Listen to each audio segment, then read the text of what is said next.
ಇನ್ನು ಗೃಹ ಸಚಿವ ಡಾಕ್ಟರ್ ಜಿ ಪರಮೇಶ್ವರ್ ಅವರನ್ನ ಎಸ್ಐಟಿ ಮುಖ್ಯಸ್ಥ ಪ್ರಣವ್ ಮೊಹಂತಿ ಭೇಟಿಯಾಗಿದ್ದಾರೆ ಅನ್ನೋದು ಇಲ್ಲಿ ಗೊತ್ತಾಗ್ತಾ ಇದೆ.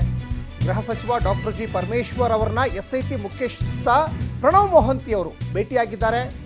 ಇನ್ನು ಡಾಕ್ಟರ್ ಜಿ ಪರಮೇಶ್ವರ್ ಜೊತೆ ಚರ್ಚಿಸಿ ಪ್ರಣವ್ ಮೊಹಂತಿ ತೆರಳಿದ್ದಾರೆ ಅನ್ನುವಂತಹ ಅಪ್ಡೇಟ್ ಕೂಡ ಈಗ ಸಿಗ್ತಾ ಇದೆ. ಸದಾಶಿವನಗರದಲ್ಲಿರುವಂತಹ ಪರಂ ನಿವಾಸದಲ್ಲಿ ಭೇಟಿಯಾಗಿ ಚರ್ಚೆ ಮಾಡಿದ್ದಾರೆ. ಅಂದರೆ ಈಗೇನೀಗ ಒಂದು ಕಡೆ ಈಗ ತನಿಖೆ ಮಾಡ್ತಾ ಇದ್ದಾರಲ್ಲ, ಈ ಕೇಸ್ಗೆ ಸಂಬಂಧಪಟ್ಟ ಹಾಗೆ ಧರ್ಮಸ್ಥಳದ ಎಲ್ಲ ಕೇಸ್ಗಳ ಬಗ್ಗೆ ಗೃಹ ಸಚಿವರಿಗೆ ಮಾಹಿತಿಯನ್ನು ಕೊಟ್ಟಿದ್ದಾರೆ.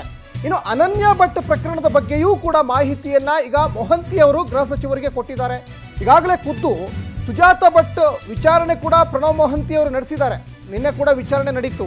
ಚಿನ್ನಯ್ಯನ ಕರೆತಂದು ಮಹಜರು ಕುರಿತಂತೆಯೂ ಕೂಡ ಮೊಹಂತಿ ಅವರು ಮಾಹಿತಿಯನ್ನು ಕೊಟ್ಟಿದ್ದಾರೆ. ಇನ್ನೇನು ಸ್ವಲ್ಪ ಹೊತ್ತಿಗೆ ಬೆಂಗಳೂರಿಗೆ ಆತನನ್ನ ಸೂಕ್ತ ಭದ್ರತೆಯೊಂದಿಗೆ ಕರ್ಕೊಂಡು ಬರ್ತಾರೆ. ಒಂದು 12 ಗಂಟೆಗೆ ಬರುವಂಥ ಸಾಧ್ಯತೆ ಇದೆ. ಈ ಎಲ್ಲ ಮಾಹಿತಿಯನ್ನ ಗೃಹ ಸಚಿವ ಡಾಕ್ಟರ್ ಜಿ ಪರಮೇಶ್ವರ್ ಅವರಿಗೆ ಕೊಟ್ಟಿದ್ದಾರೆ. ಈಗ ಮೊನ್ನೆ ವಿಧಾನಸೌಧಕ್ಕೂ ಕೂಡ ತೆರಳಿದ್ರು. ಅಂದರೆ ಆಗ ಕಾರ್ಯಾಚರಣೆ ನಡೀತಾ ಇತ್ತು. ಆ ಮಾಸ್ಕ್ ಮ್ಯಾನ್ ಅಲ್ಲಿ ಗುಂಡಿ ತೋಡಿ ಇಲ್ಲಿ ಗುಂಡಿ ತೋಡಿ, ಅಲ್ಲೇ ಬಾಡಿ ಇದೆ, ಇಲ್ಲಿ ಅಸ್ಥಿ ಪಂಜರ ಇದೆ ಅಂತ ಹೇಳ್ತಾ ಇದ್ನಲ್ಲ, ಆ ಸಂದರ್ಭದಲ್ಲೂ ಕೂಡ ಮಧ್ಯಂತರ ವರದಿಯನ್ನು ಮೊಹಂತಿ ಅವರು ಗೃಹ ಸಚಿವ ಡಾಕ್ಟರ್ ಜಿ ಪರಮೇಶ್ವರ್ ಅವರಿಗೆ ಕೊಟ್ಟಿದ್ದರು. ಈಗ ಮತ್ತೆ ಅವರ ನಿವಾಸಕ್ಕೆ, ಸದಾಶಿವನಗರದಲ್ಲಿರುವಂತಹ ಪರಮೇಶ್ವರ್ ಅವರ ನಿವಾಸಕ್ಕೆ ತೆರಳಿ ಮೊಹಂತಿಯವರು ಮಾಹಿತಿಯನ್ನು ಕೊಟ್ಟು ತೆರಳಿದ್ದಾರೆ ಅನ್ನುವಂತಹ ಅಪ್ಡೇಟ್ ಈಗ ಸಿಗ್ತಾ ಇದೆ.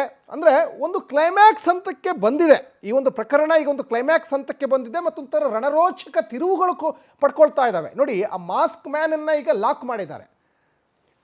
ಆ ಮಾಸ್ಕ್ ಮ್ಯಾನ್ ಈಗ ಒಂದು ಸಾಕ್ಷಿಯಾಗಿ ಬಂದಂತಹ ದೂರುದಾರ ಈಗ ಆರೋಪ ಸ್ಥಾನದಲ್ಲಿದ್ದಾನೆ.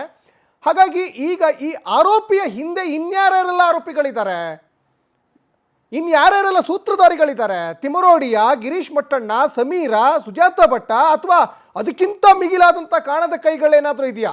ಹೀಗೆ ಸಾಕಷ್ಟು ಆ್ಯಂಗಲ್ನಲ್ಲಿ SIT ತನಿಖೆ ನಡೀತಾ ಇದೆ.